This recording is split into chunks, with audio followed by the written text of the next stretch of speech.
I'm glad that the ranking member has ripened the question of bribes from China. I think it's one that I would like to explore with Hunter Biden if he were willing to properly acknowledge and honor the subpoena that he'd received from the United States Congress.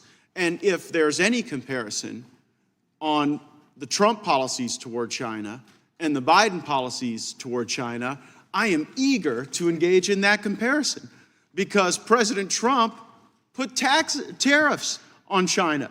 He was tougher on China than any Republican or Democrat president in my lifetime for sure.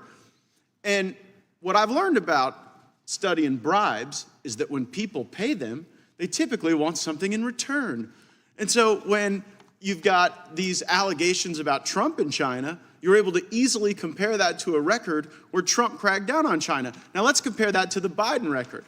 After the Biden China bribes, you get the Biden administration dissolving the China initiative that President Trump and his administration set up at DOJ to specifically go after and prosecute Chinese efforts to engage in malign influence with academia, with politicians, with high society. And I know we have members of this committee intimately familiar with Chinese malign influence. And we would want a DOJ resilient and capable to be able to ensure that no one fell victim to that, from the United States Congress to even service on a city council.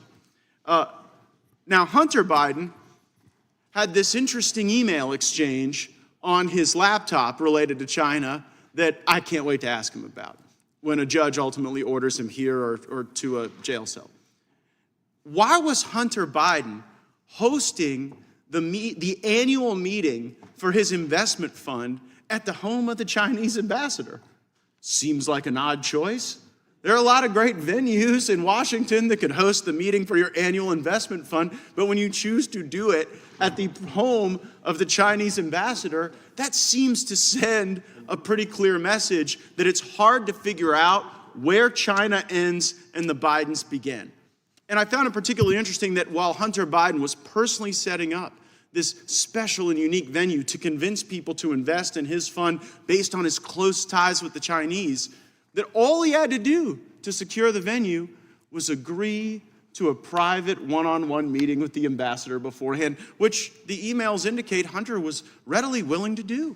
So aren't the rest of you curious to know what the ambassador wanted to meet with Hunter Biden about before Hunter Biden used his Chinese relationships to enrich himself, his family, his relatives, his uncle, his father, to pay the bills, to run the Biden crime family? I'd like to know what was going on at that meeting. Would the gentleman yield? Sure.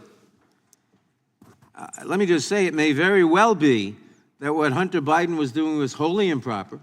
It may very well be that what Hunter Biden was doing was criminal. There is a special prosecutor. What there isn't is any evidence that President Biden had anything to do with any of this.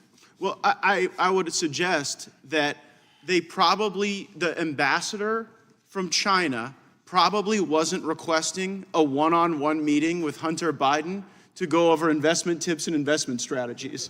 And if we had Hunter Biden in the witness chair, we could ask him. So it's one thing to say, well, there's just no evidence here. And then when we want to ask simple questions, like, was the ambassador asking about Hunter Biden's art interests and whether he preferred oil paintings or watercolors? I'm guessing that's not the case. And the reason Hunter Biden doesn't want to be in that witness chair is because when confronted with the documents and the evidence, they are boxed in. Because everybody in this country knows what was going on. Hunter Biden was the bag man. He was collecting the money, and Joe Biden was the inside man. And he was delivering the results for China and anyone else that was willing to pay him off. And that's what we're trying to get to the bottom of. I yield back.